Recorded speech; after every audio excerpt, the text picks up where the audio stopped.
मैं doctor Arun Pratap Singh, assistant professor हूँ government PG college Chunar में।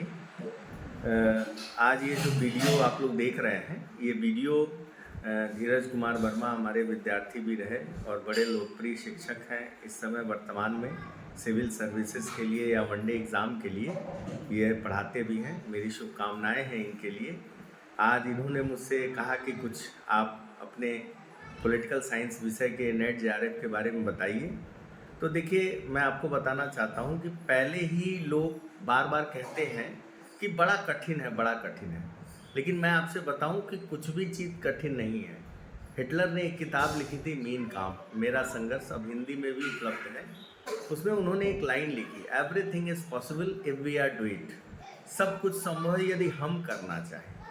मैंने कभी कोई कहीं बाहर बड़े शहर में नहीं गया, अपने ही घर पे रह के तमाम जिम्मेदारियों का निर्वहन करने के बावजूद फर्स्ट अटेम्प्ट मैंने नेट के परीक्षा क्वालिफाई की। तो आप भी ये कर सकते हैं। उसके पीछे ये है कि आपको लगना पड़ेगा। लगने में क्या है कि पहले तो ये जान लीजिए कि आप उसके पार्ट्स कितने होते हैं। तो आप जब नेट की परीक्षा देने जाएंगे तो जो पॉलिटिकल साइंस पढ़ना है उसमें 5 पार्ट्स आपको पढ़ने पड़ेंगे। पहला part political thought and theory, जिसमें आपको पॉलिटिकल थॉट यानी सुकरात से लेके और वर्तमान समकालीन विचारक, भारतीय चिंतक, मध्ययुगीन चिंतक, आधुनिक चिंतक, प्राचीन चिंतक, ये सारे चिंतक पढ़ने पड़ेंगे। तो इसके अलावा आपको तमाम विचारधाराएं, पूंजीवाद, साम्राज्यवाद, मार्क्सवाद, समाजवाद, ऐसी तमाम अस्तित्ववाद, तमाम विचारधाराएं ये पढ़नी पड़ेंगी। और राजनीतिक सिद्धांत में आपको राजनीति विज्ञान क्या है, उसका डेफिनेशन, उसकी परिभाषा, उसकी प्रकृति, क्षेत्र, उसका महत्व, राज्य, ओरिजिन थ्योरी ऑफ स्टेट, राज्य की उत्पत्ति का सिद्धांत, उसके अलावा राज्य के तत्व, राज्य के कार्य संबंधी सिद्धांत, समानता, स्वतंत्रता, अधिकार, कर्तव्य, ये सारी चीज़ें पॉलिटिकल थ्योरी में आ जाएंगी।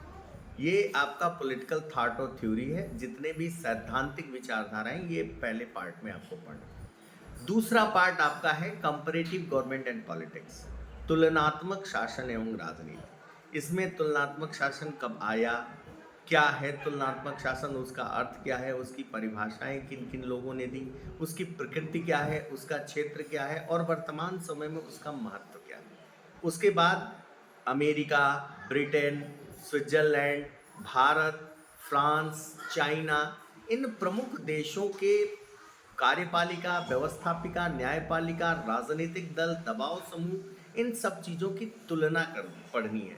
इसके अलावा उसके थ्योरी पोर्शन में तमाम चीज़ें हैं, डेविड स्टन का इनपुट आउटपुट, हामिल्ड पाउल का स्ट्रक्चरल फंक्शनल अप्रोच, ये सब चीज़ें आपको तुलनात्मक राजनीति में पढ़नी होंगी। Political culture, political modernisation, political development, political socialisation, ये सारी चीज़ें आपको कंपैरेटिव गवर्नमेंट एंड पॉलिटिक्स में पढ़नी पड़ेगी। तीसरा पार्ट आता है जो सबसे लोकप्रिय पार्ट है, जिसका प्रयोग वनडे एग्ज़ाम से लेके यूपीएससी के एग्ज़ाम में आता है, वह है इंडियन गवर्नमेंट एंड पॉलिटिक्स, भारतीय शासन राजनीति। उसमें आपको भारतीय संविधान के बारे में जितना भी, कब कॉन्स्टिट्यूएंट डिबेट असेंबली बनी, क्या क्या चीज़ें हुई, कैसे संविधान आया, कब क्या बैठक हुई, कॉन्स्टिट्यूशन के आर्टिकल 1 में क्या है और 395 में क्या है, कितनी भाग हैं, कितनी अनुसूचियां हैं, राष्ट्रपति क्या है, उसका पद कहाँ से आया, प्रधानमंत्री, लोकसभा, राज्यसभा,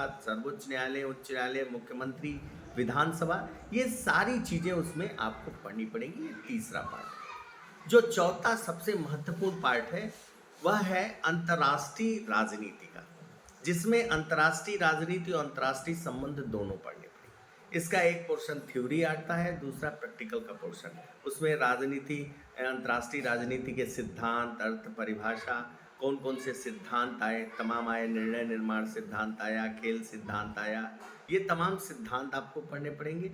और दूसरा 1919 के प्रथम विश्व युद्ध, 1914 के प्रथम विश्व युद्ध के पहले की राजनीति, प्रथम विश्व युद्ध से द्वितीय विश्व युद्ध की राजनीति, और द्वितीय विश्व युद्ध से शीत युद्ध तक की राजनीति, और शीत युद्ध के बाद आज वर्तमान जो मल्टीपोलर विश्व है इसकी राजनीति, और तमाम क्षेत्रीय संगठन, तमाम अंतर्राष्ट्रीय संगठन, तमाम व्यापारिक संगठन, तमाम सैनिक संगठन, इन सबको पढ़ना पड़ेगा। और भारत से तमाम उनके पड़ोसी देश या उनके बड़े बड़े जो विकसित देश हैं उनसे क्या संबंध है, कौन कौन से छोटे छोटे अन्य संगठन हैं, इनके बारे में पूरा अध्ययन करना है।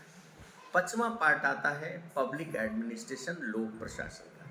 इसमें लोक प्रशासन क्या है, उसका अर्थ क्या है, उसकी प्रकृति क्या है, उसका क्षेत्र क्या है, और वर्तमान आधुनिक राज्य में लोक प्रशासन का उपयोग क्या है, इसके बारे में पढ़ेंगे। लोक प्रशासन के सिद्धांत पढ़ेंगे, उसके संगठन के सिद्धांत पढ़ेंगे, उसके उपागम पढ़ेंगे, फिर मुख्य कार्यपालिका, फिर बजट क्या है ये पढ़ेंगे, अम्बुड्समैन पढ़ेंगे, भर्ती, पद सोपान इत्यादि तमाम सिद्धांत हैं। मैक्स वेबर का कि नौकरशाही का सिद्धांत है, ये सारे सिद्धांत पढ़ेंगे, तब जाके लोक प्रशासन पूरा होगा।